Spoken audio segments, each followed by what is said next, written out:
بسم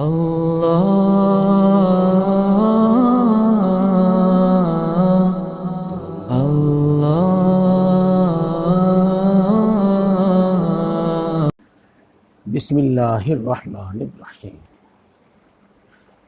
نحمدہ ونصلی علی رسولہ الکریم اما بعد۔ حضرت علی رضی اللہ تعالی عنہ، ان سے کسی نے کہا کہ اگر آپ کا انتقال، مان لو آپ کا انتقال نابالغ ہونے کی حالت میں ہو جاوے، اس صورت میں آدمی جنت میں جائے گا، وہ بچہ جنت میں جائے گا، اس سے کوئی حساب نہیں ہے، وہ اللہ کے کسی حکم کا مکلف نہیں ہے، سیدھا جنت میں جائے گا، تو کوئی خطرہ نہیں، بس سیدھا جنت۔ اور دوسری صورت یہ ہے کہ بالغ ہو، لمبی عمر ملے۔ اب بالغ ہونے کے بعد آدمی بہت سارے احکام کا مکلف ہو جاتا ہے، گناہ ہوتے ہیں، اس کے ساتھ ساتھ ایک زبردست خطرہ ہے کہ ایمان پر خاتمہ ہو یا ایمان پر خاتمہ نہیں ہوا، یہ بڑا خطرہ ہے۔ چلو، بات تو میں کچھ اور بتانا چاہتا تھا، لیکن پہلے اسی اہم بات پر میں گفتگو کروں۔ دوستو، اس سے کبھی غافل مت رہنا، بلکہ ہمیشہ اس کی فکر رکھنا اور ہمیشہ اس کے لیے دعا کرنا۔ اللہ تبارک و تعالی حق پر، دین حق پر ثابت قدم رکھے اور ایمان پر خاتمہ ہو، ہمیشہ اس کی دعا کرنا۔ اللہ تبارک و تعالی نے سکھایا بھی ہے قرآن پاک میں، ربنا لا تزغ قلوبنا بعد اذ ہدیتنا وہب لنا من لدنک رحمہ انک انت الوہاب۔ یہ بھی یاد کر لو، یہ بھی پڑھا کر۔ ایک اور دعا خاص طور سے پڑھا کرو، ربنا لا تؤاخذنا ان نسینا او اخطأنا ربنا ولا تحمل علينا اصرا كما حملته على الذين من قبلنا ربنا ولا تحملنا ما لا طاقة لنا به واعف عنا واغفر لنا وارحمنا انت مولانا فانصرنا علی القوم الکافرین۔ یہ دعائیں کثرت سے پڑھا، یاد کر لینا چاہیے۔ اول تو ماشاءاللہ آپ زیادہ تر قرآن پاک پڑھے ہوئے ہیں، یہ یاد ہیں، انہیں حفظ یاد کر لیجئے، اور خاص بات یہ کہ ان کا ترجمہ بھی دیکھ لیجئے۔ ماشاءاللہ آپ ابھی سب اسی عمر میں ہیں، کوئی سے زیادہ نہیں، ان کا ترجمہ یاد رہ سکتا ہے، جی ہاں، خاص طور سے۔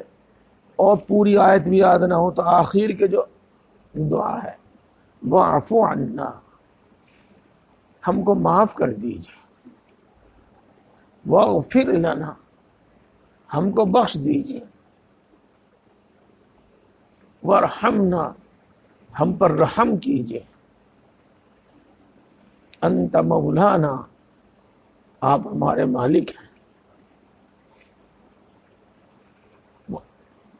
انصرنا علی القوم الکافرین، اور کافروں کے مقابلے میں ہماری مدد کیجیے۔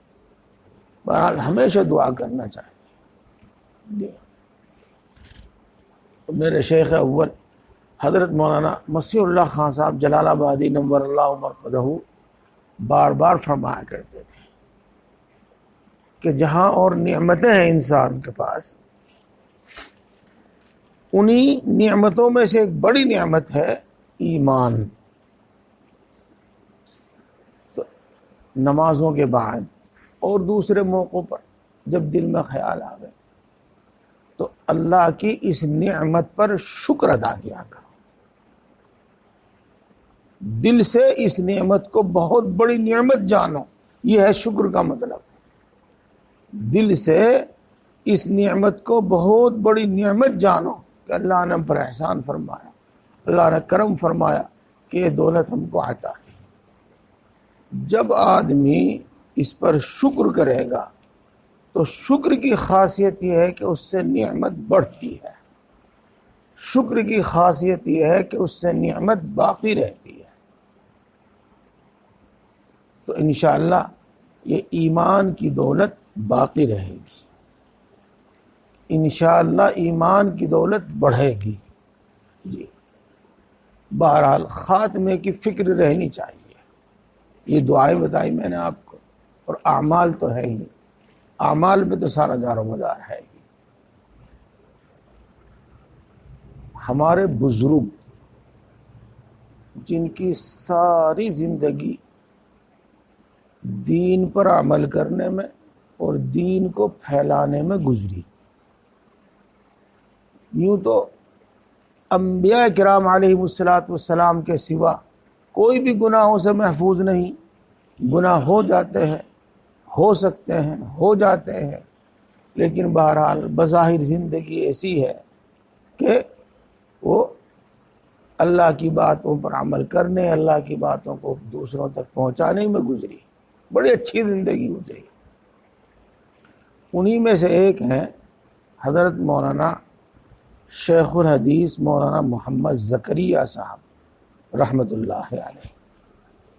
واقف ہیں آپ سب لوگ، دیکھا بھی ہوگا آپ حضرات نے، ملاقات بھی کی ہوگی۔ جی میری تو ایک ملاقات ہوئی بس، بلکہ ملاقات کیا کہیے گا، صرف زیارت ہوئی ایک بار۔ بہرحال میں جلال آباد پڑھتا تھا اس وقت، اور حضرت شیخ الحدیث حضرت مولانا محمد زکریا صاحب رحمۃ اللہ علیہ ان دنوں مدینہ منورہ میں رہتے تھے، اور قریب قریب 1 سال میں ادھر تشریف لاتے تھے۔ دلی اترے، ان کا وطن کاندھلا، ان کے عزیز و اقارب کاندھلا میں اور سہارنپور میں بھی۔ تو اکثر و بیشتر ان کا جو سفر ہوتا دلی سے کاندھلا، اور کاندھلے سے پھر جلال آباد کو ہوتے ہوئے سہارنپور، اور جلال آباد میں حضرت مولانا مسیح اللہ خان صاحب حضرت مولانا سے ملاقات کر کے تب آگے سہارنپور جاتے۔ 1 سال تو سیدھے سہارنپور پہنچے، بالکل آخری بات ہے یہ، بالکل آخری کی بات، اور خط لکھا۔ میں اکثر و بیشتر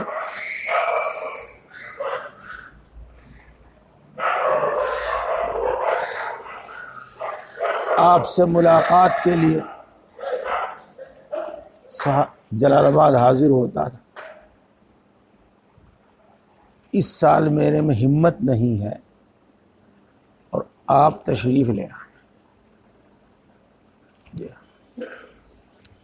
تو حضرت مولانا مسیح اللہ خان صاحب جلال آبادی، اللہ ان کی قبر کو نور سے بھرے، سہارنپور تشریف لائے، اور بھی حضرات ساتھ میں تھے۔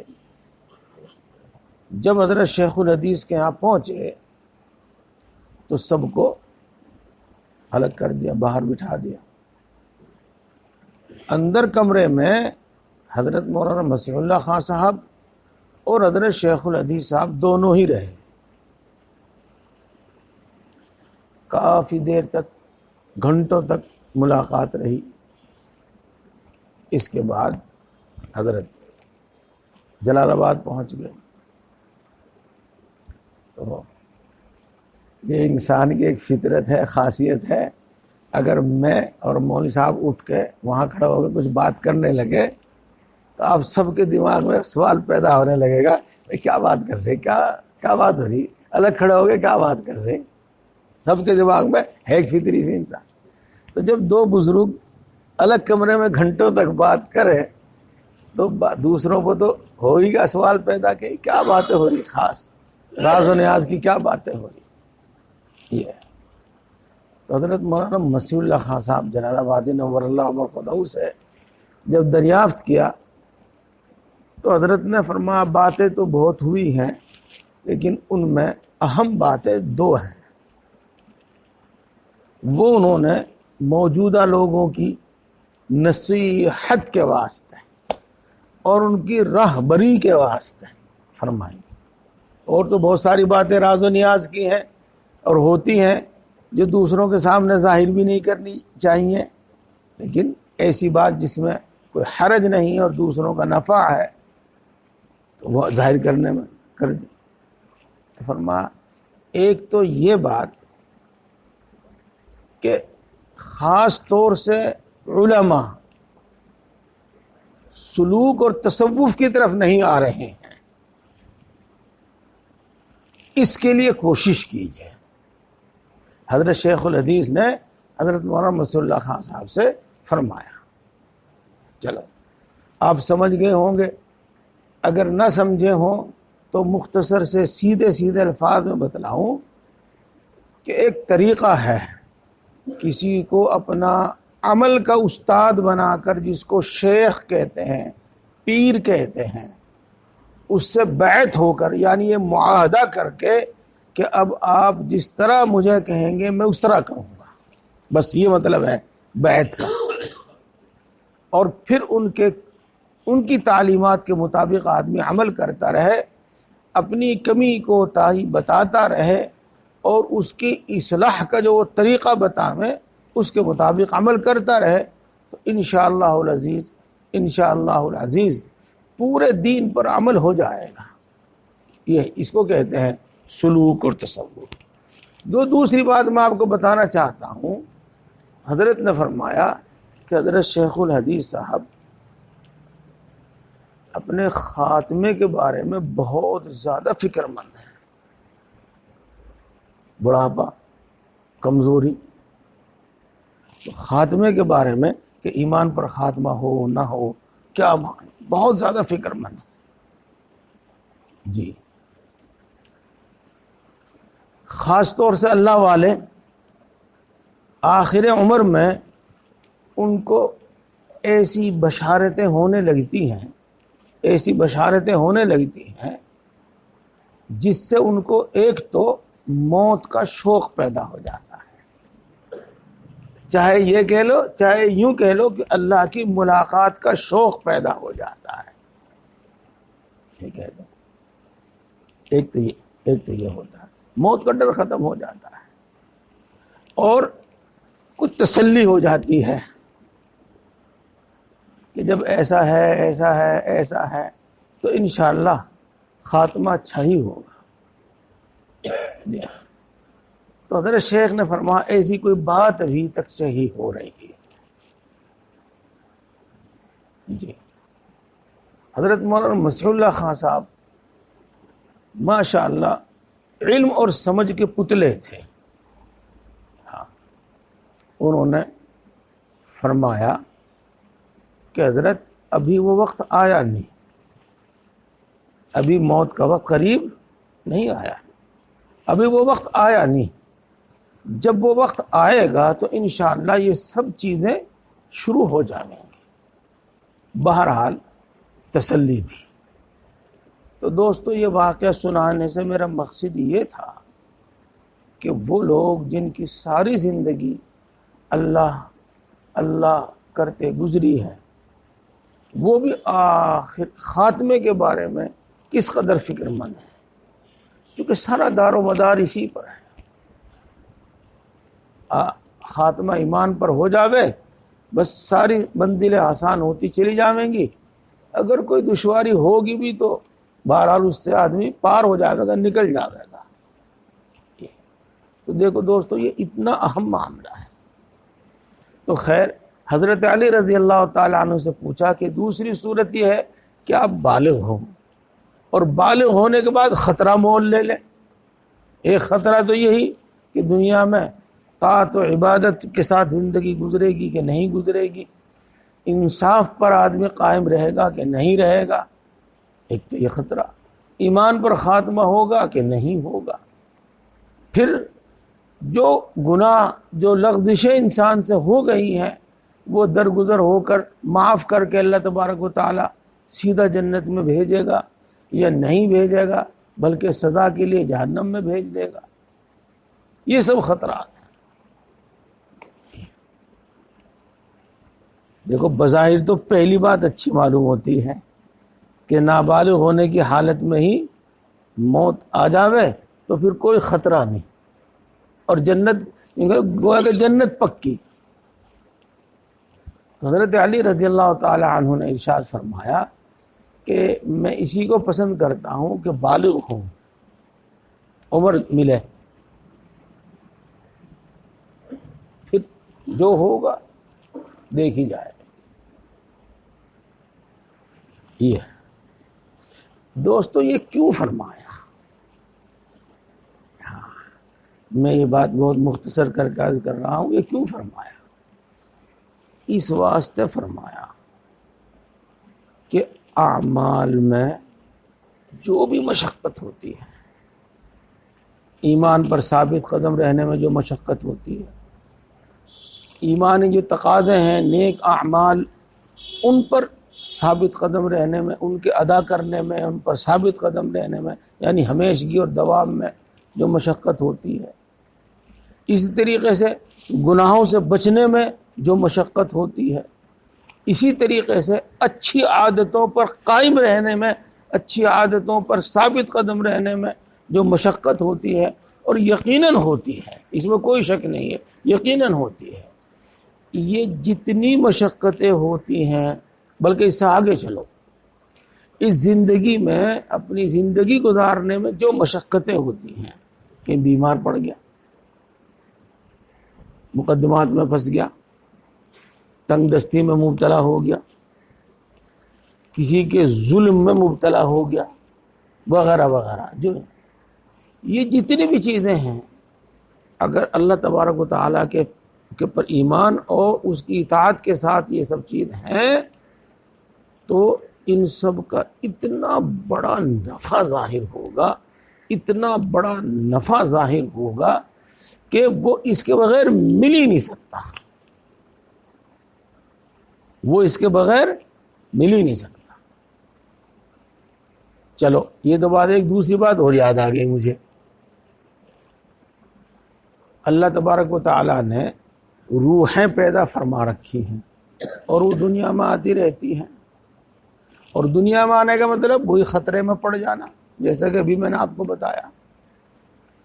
حدیث پاک میں آتا ہے کہ کچھ روحیں ایسی رہ جاویں گی جو دنیا میں نہیں آویں گی، تو ان کو بھی انسانی شکل دی جاوے گی اور ان کو جنت میں بھیج دیا جاوے گا. جی ہاں، حضرت مولانا یعقوب صاحب نانوتوی دارالعلوم دیوبند کے پہلے صدر مدرس ہیڈ ماسٹر، اور حضرت مولانا اشرف علی صاحب تھانوی نور اللہ مرقدہ کے خاص استاد، ان کے سامنے کہا گیا کہ حضرت وہ مزے میں رہیں گے، دنیا میں آنے کے نہیں، کوئی مشقت و شقت جھیلنے کے نہیں، اور جنت کی نعمتوں سے اور جنت کے مزوں سے، مزے میں وہ بھی شریک رہیں گے، مزے وہ بھی لیں گے. تو حضرت نے فرمایا ان کو جنت کی نعمتوں میں کیا خاک مزہ آئے گا، یعنی ان کو جنت کی نعمتوں میں کوئی مزہ نہیں آنے کا. اب دیکھو بھائی، ہم تو اتنی زیادہ بات سمجھتے نہیں، وہ اہل معرفت ہیں، پہچاننے والے ہیں، انہیں پتہ. ہم تو بس صرف ان کی بات سن کر اندازہ لگا سکتے ہیں. اور اس سے ہم یہ سمجھ سکتے ہیں کہ نیک اعمال، ایمان پر ثابت قدم رہنے میں اور نیک عمل کرنے میں اور نیک عمل پر ثابت قدم رہنے میں، گناہوں سے بچنے میں، اور دنیا میں جو بھی مشقتیں پیش آئیں کسی بھی لائن کی، آپ ان کو خوشی خوشی برداشت کریں، اس امید میں کہ ہر چیز کا ہمیں بدلہ ملنے والا ہے، ہر چیز کا بدلہ ملنے والا ہے، جس کو کہتے ہیں ثواب کی امید، ثواب کی امید، اسے برداشت کریں، اور اسی کا نام صبر ہے۔ اب آپ سمجھ گئے ہوں گے کہ میں نے پوری تفصیل آپ کو کیوں بتائی۔ اسی کا نام صبر ہے۔ صبر کی فضیلت بھی آپ کو معلوم ہو گئی، اور یہ بھی معلوم ہو گیا کہ صبر بہت اہم اور بہت اچھی عبادت ہے۔ چنانچہ ایک آیت شریفہ پڑھ کر میں آپ کو بتاتا ہوں، لَيْسَ الْبِرَّ أَن تُوَلُّوا وُجُوهَكُمْ قِبَلَ الْمَشْرِقِ وَالْمَغْرِبِ وَلَكِنَّ الْبِرَّ مَنْ آمَنَ بِاللَّهِ وَالْيَوْمِ الْآخِرِ وَالْمَلَائِكَةِ وَالْكِتَابِ وَالنَّبِيِّينَ وَآتَى الْمَالَ عَلَى حُبِّهِ ذَوِي الْقُرْبَى وَالْيَتَامَى وَالْمَسَاكِينِ وَابْنَ السَّبِيلِ وَالسَّائِلِينَ وَفِي الرِّقَابِ وَأَقَامَ الصَّلَاةَ وَآتَى الزَّكَاةَ وَالْمُوفُونَ بِعَهْدِهِمْ إِذَا عَاهَدُوا وَالصَّابِرِينَ فِي الْبَأْسَاءِ وَالضَّرَّاءِ وَحِينَ الْبَأْسِ أُولَئِكَ الَّذِينَ صَدَقُوا وَأُولَئِكَ هُمُ الْمُتَّقُونَ۔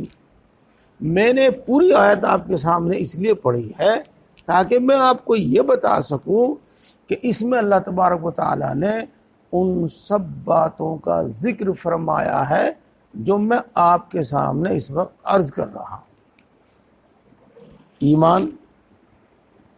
ایمان کے بعد عبادت، مالی عبادت، جانی عبادت۔ مالی عبادت اللہ کی راہ میں اللہ کی رضا کے لیے مال خرچ کرنا، بدنی جانی عبادت مثال کے طور پر نماز پڑھنا، روزہ رکھنا، یہ سب عبادت ہیں۔ یہ اسی طریقے سے ایک ذکر کیا، جب عہد کریں، وعدہ کریں تو اس وعدے پر، اس عہد و پیمان پر پکے رہیں، اس کو پورا کریں۔ میں ان کی فضائل نہیں بیان کر رہا، میں تو یہ بیان کر رہا کہ یہاں کیا اعمال بیان کیے۔ اور اس کے بعد بڑے خاص طور سے، بہت ہی خاص طور سے، جس کو عربی سمجھنے والے خوب سمجھتے ہیں، اس بات کا ذکر کیا، وَالصَّابِرِينَ فِي الْبَأْسَاءِ وَالضَّرَّاءِ وَحِينَ الْبَأْسِ، اور برداشت کرنے والے، ثابت قدم رہنے والے، ان کے مطلب ہی سمجھ گئے ہوں گے، شکوہ شکایت نہ کرنے والے، اللہ سے ناراض نہ ہونے والے، اللہ کی طرف سے دل میں برے برے خیال نہ لانے والے۔ یہ ہے صبر کا مطلب، برداشت کا مطلب۔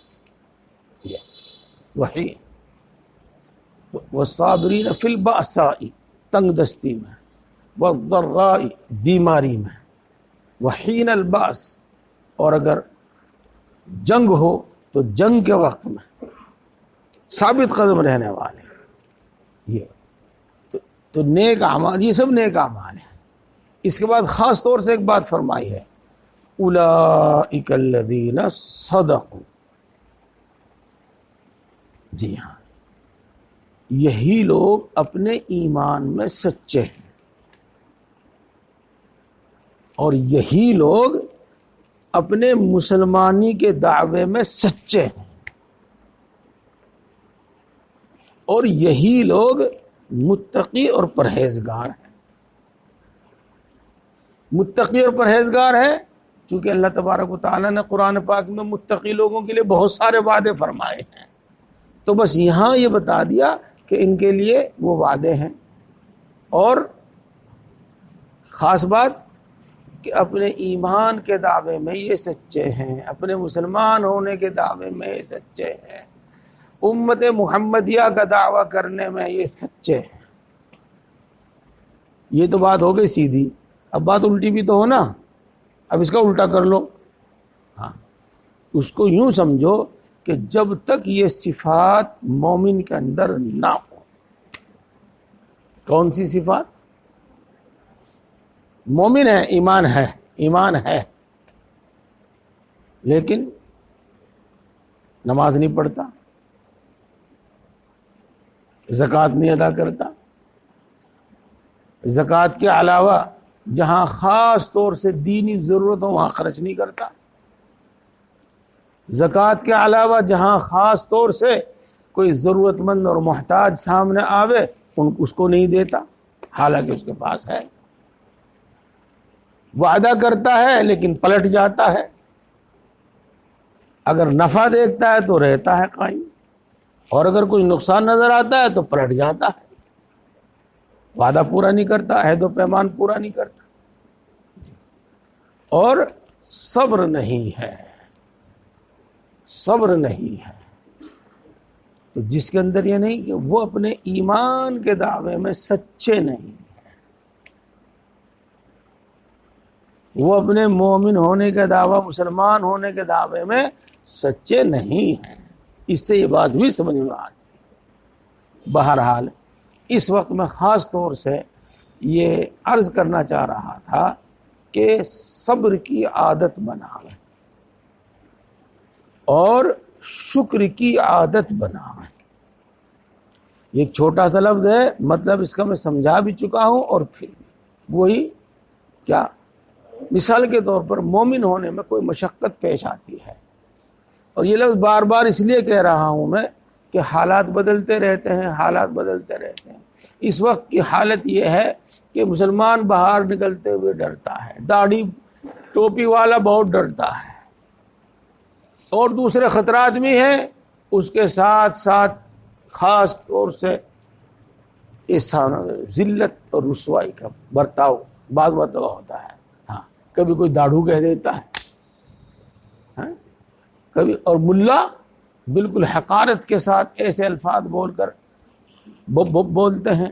ہاں، تو ٹھیک ہے، جو کچھ اللہ تبارک تعالیٰ کے ہاں منظور ہے اور جیسا اس کا نظام ہے اس کے مطابق چل رہا ہے۔ اگر اس میں اللہ تعالیٰ نے کافروں کو غلبہ دے دیا ہے، برے لوگوں کو غلبہ دے دیا ہے، اور اب وہ ہماری داڑھی کا مذاق اڑا رہے ہیں، ہماری ٹوپی کا مذاق اڑا رہے ہیں، وغیرہ وغیرہ، تو میرے دوستو کچھ زیادہ گھبرانے کی بات نہیں ہے، زیادہ گھبرانے کی بات نہیں ہے، بلکہ صبر کرنا چاہیے، برداشت کرنا چاہیے۔ صبر و برداشت تو آپ سمجھ ہی گئے، اور صبر و برداشت نہیں ہے، ٹوپی اتار کے جیب میں رکھ لے، داڑھی صاف کرا دی، پہچانے ہی نہ کوئی، بلکہ اس سے آگے بڑھ کر اتنا غضب کرنے لگے اب تو کہ نام ایسے رکھنے لگے جس سے یوں پتہ نہ چلا کہ ہندو ہے مسلمان ہے۔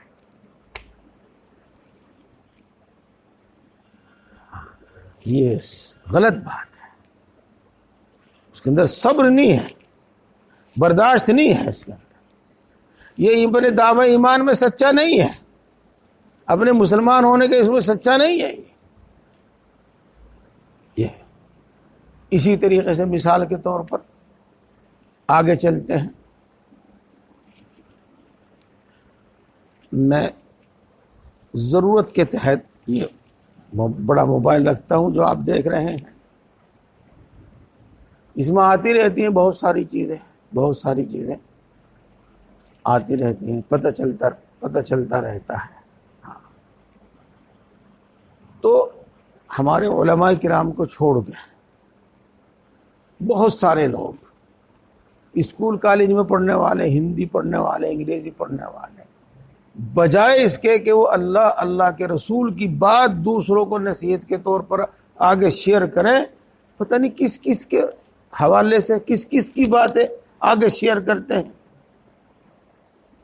حالانکہ دیکھا جاوے تو نہ ان کے الفاظ میں وہ تاثیر ہوتی اور نہ اتنی اچھی عبارت، اتنے اچھے الفاظ ہوتے جتنے حدیث پاک کے، قرآن پاک کے، ان کا تو کہنا ہی کیا، بلکہ صحیح معنی میں جیسے ہمارے علماء کرام کے۔ لیکن کیا بات ہے کہ ان کو نقل کرنا اپنے لیے فخر سمجھتے ہیں، اپنے پڑھا لکھے ہونے کا اس کو ثبوت سمجھتے ہیں، اور حدیث پاک کی بات، قرآن پاک کی بات، امت مسلمہ کے علماء کرام کی بات ان کو سمجھتے ہیں کہ تو گھسی پیٹی باتیں ہیں، اور ان کو کہتے ہیں نا سمجھ لوگوں کی باتیں ہیں، جو دنیا کے حالات سے واقف نہیں ہے تو ان کی باتیں ہیں، وغیرہ وغیرہ۔ تو دیکھو دوستو، یہ بات اس کا تقاضا کرتی ہے کہ کتاب، اللہ کی کتاب پر اس کا ایمان نہیں ہے، اللہ کے رسول صلی اللہ علیہ وسلم پر اس کا ایسا ایمان نہیں ہے جیسا ہونا چاہیے۔ ہاں، تو یہ باتیں بہت غلط ہے، بہت غلط بات ہے۔ اسی طریقے سے آگے چلتے جائیے گا۔ ارے بھائی واہ، جس بات میں نقصان ہو اس پہ جمنے کا کیا مطلب؟ ہم نقصان تھوڑے برداشت کریں گے، بلکہ بڑی ساری گالی دیتے ہیں اور پھر کہتے ہیں یہ بات۔ ارے اسی بات پہ تو رہا جائے گا جس میں کوئی نفع ہو، جس میں نقصان ہو اس میں تھوڑے ہی رہیں گے کہیں۔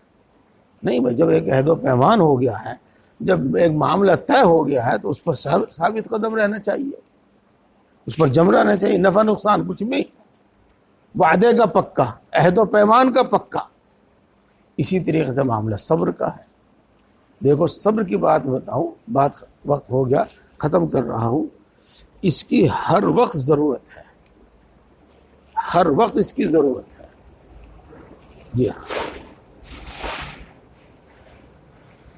گھر میں ہم بیٹھے ہوئے ہیں، ہم نے کہا اپنے بچوں کو، اپنی بیٹیوں پوتیوں کو پانی پلاؤ، کسی بھی وجہ سے بچے ہیں، لاپرواہی ہے، کسی کام میں لگے ہوئے ہیں، سنی انسنی کر دی تو بھڑک مت جاؤ، برداشت کرو، صبر کرو۔ انہوں نے پانی لانے میں دیر کر دی تو بھڑک مت جاؤ، صبر کرو، برداشت کرو۔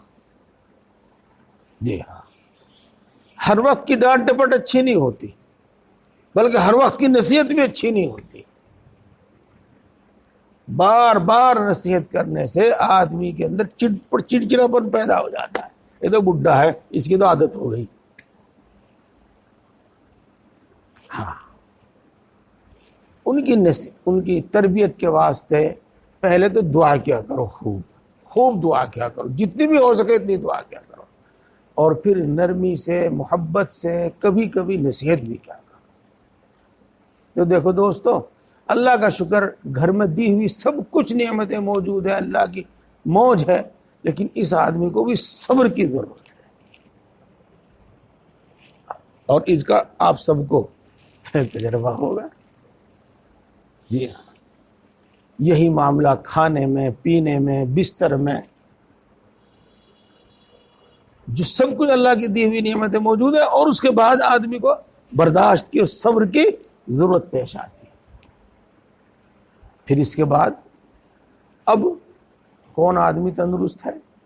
کچھ نہ کچھ بیماری، کچھ نہ کچھ تکلیف سب کو ہے، اور خاص بات جتنا بڑا ہوتا جاتا ہے، بڑھاپا جتنا آتا جاتا ہے، اتنی کمزوری بڑھتی جاتی ہے اور بیماریاں بڑھتی جاتی ہیں، اٹھنے بیٹھنے میں دقت، بولنے میں دقت۔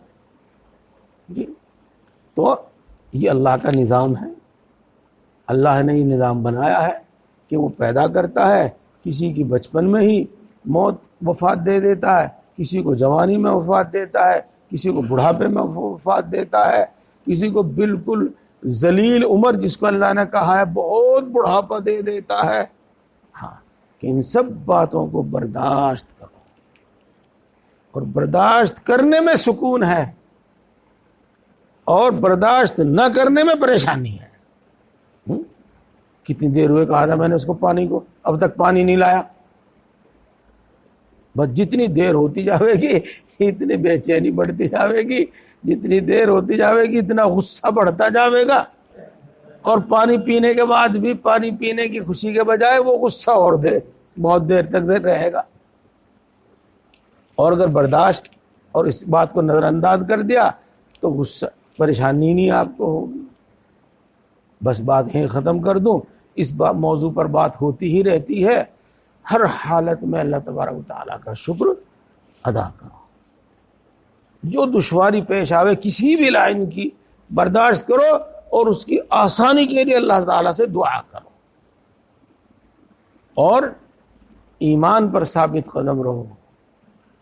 اللہ تبارک و تعالیٰ کے جو احکام ہیں، اعمال ہیں، اعمال ان میں جو مشقت آوے ان کو برداشت کرو۔ کوئی دقت پریشانی نہ سمجھو، بلکہ اجر اور ثواب کی امید میں یہ سب برداشت کرتے رہو۔ اسی طریقے سے معاملات میں، اخلاق میں صبر، نفع نقصان برداشت کرو، لیکن عہد و پیمان پر ثابت قدم رہو۔ یہ مومن کی صفت